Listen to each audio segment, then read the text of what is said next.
हमने अक्सर देखा है कि चुनाव के समय नेता बड़े बड़े वादे करते हैं, जनता के मुद्दे उठाने की बातें करते हैं, कहते हैं कि जीतने के बाद हर समस्या का समाधान ढूंढ कर निकालेंगे। लेकिन सच्चाई यह है कि जीतने के बाद ज्यादातर नेता सब कुछ भूल जाते हैं।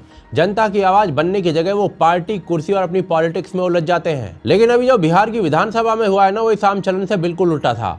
बीजेपी की सबसे युवा विधायक मैथिली ठाकुर, जिन्हें चुनाव के समय लेफ्टिस्ट और ऑपोजिशन खेमे ने लगातार ट्रोल किया था, कहा था कि इनका पॉलिटिक्स में कोई फ्यूचर नहीं है। कहा गया था कि ये सीरियस नेता नहीं बन पाएंगी। कहा गया था कि ये सिर्फ एक सिंगर हैं जिनके बस की पॉलिटिक्स का पी भी नहीं है। आज वही मैथिली ठाकुर अपनी ही गवर्नमेंट से, अपनी ही सरकार से सवाल पूछती नजर आई और वही वीडियो सोशल मीडिया पर वायरल हो रहा है। क्योंकि मैं खुद जाकर के देखी हूँ, भवन जर्जर स्थिति में है। वहाँ पे एक छोटे से कमरे में स्वास्थ्य व्यवस्था का संचालन हो रहा है।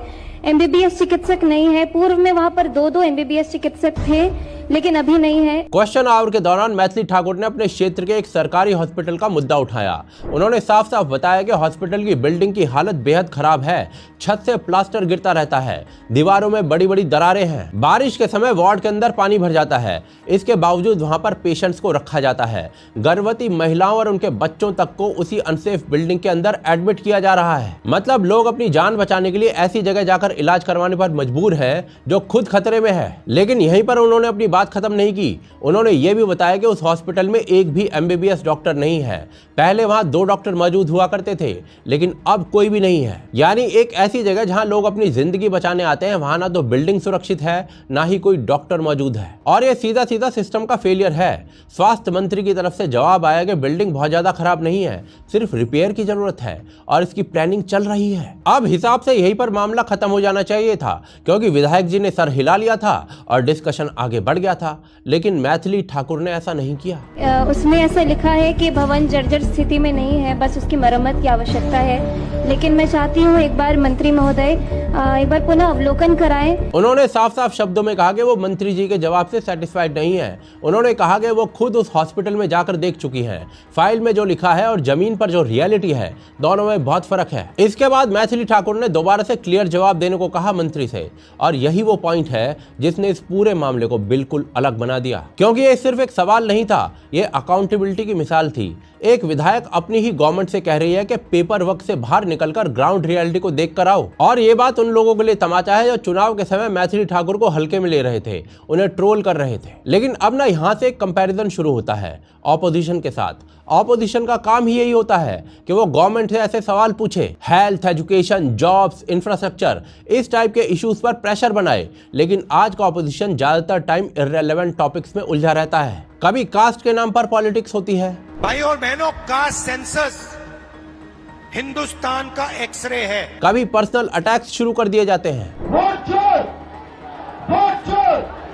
तो कभी फॉरेन प्लेटफॉर्म्स पर जाकर अपनी ही देश की इमेज को खराब दिखाया जाता है। We think that the vision will fail. We think that the vision has tremendous problems, will create massive tension in India, will make Indian people fight with each other. अगर पिछले कुछ सालों की ऑपोजिशन पॉलिटिक्स को देखा जाए तो साफ तौर पर दिखता है कि ये पूरी तरीके से डायरेक्शनलेस हो चुकी है।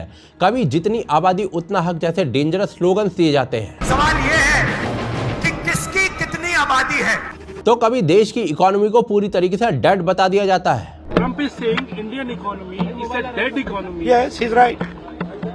I mean, everybody knows this, except the Prime Minister and the Finance Minister. Everybody knows that the Indian economy is a dead economy. I'm glad that President Trump has stated a fact. कभी vote चोरी जैसे मुद्दे बिना solid proof के जबरदस्ती खड़े कर दिए जाते हैं, जिनका ग्राउंड रियलिटी से कोई लेना देना नहीं होता। हिंदुस्तान के जेन जी जो हैं और युवा हैं, उनको हम क्लियरली दिखा देंगे कि नरेंद्र मोदी चुनाव चोरी करके प्रधानमंत्री बना है। तो कभी डेस्परेट होकर नेपाल और बांग्लादेश जैसे जेनजी रेवोल्यूशन की बातें की जाती हैं। Absolutely going to prove it to you 100% using data.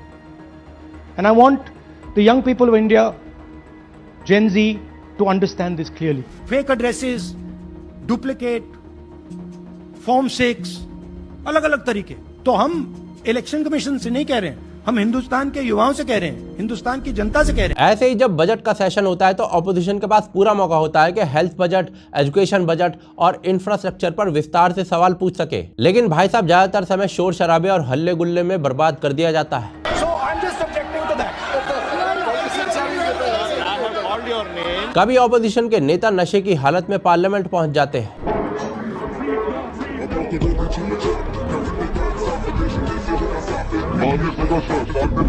कभी पार्लियामेंट ही चलने नहीं दी जाती, तो कभी ऐसे मुद्दे उठाए जाते हैं जिनका आम जनता से कोई सीधा जुड़ाव नहीं होता है। बजट में से अगर 100 रुपए का निर्णय लिया जाता है तो आदिवासी कितना निर्णय लेते हैं? 0.001।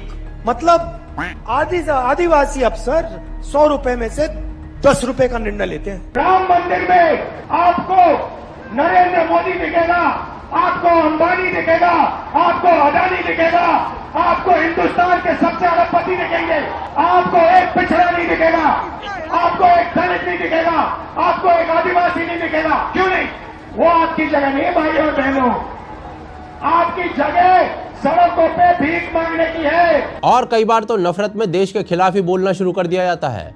सच यह है कि आज का ऑपोजिशन दिशाहीन नजर आता है, और ऐसा नहीं है कि उनके पास इश्यूज की कमी है, लेकिन फोकस की कमी है। उनके पास प्लेटफॉर्म है, लेकिन सीरियसनेस नहीं है, और जब सीरियसनेस नहीं होती तो जनता भी उन्हें सीरियस लेना बंद कर देती है। और इसीलिए मैथिली ठाकुर का एग्जाम्पल ऑपोजिशन के लिए एक सीधा लेसन है। पॉलिटिक्स सिर्फ गवर्नमेंट गिराने का खेल नहीं होता है, पॉलिटिक्स जनता की सेवा का माध्यम होता है। अगर कोई विधायक रूलिंग पार्टी में रहते हुए भी जनता के लिए सवाल उठा सकता है, तो ऑपोजिशन के पास एक्सक्यूज नहीं बचता उसके बाद। मैथिली ठाकुर ने कोई क्रांतिकारी, कोई रेवोल्यूशनरी काम नहीं किया है। उन्होंने बस वही किया है जो एक इलेक्टेड रिप्रेजेंटेटिव की ड्यूटी होती है। लेकिन जब बाकी लोग अपनी ड्यूटी भी नहीं निभा रहे होते ना, तब वही नॉर्मल काम एक एग्जाम्पल बन जाता है। अंत में बात बहुत सीधी सी है, डेमोक्रेसी में सवाल पूछना सबसे बड़ी रिस्पॉन्सिबिलिटी होती है। एक स्ट्रॉन्ग डेमोक्रेसी के लिए स्ट्रॉन्ग रूलिंग पार्टी के साथ स्ट्रॉन्ग ऑपोजिशन भी जरूरी होता है।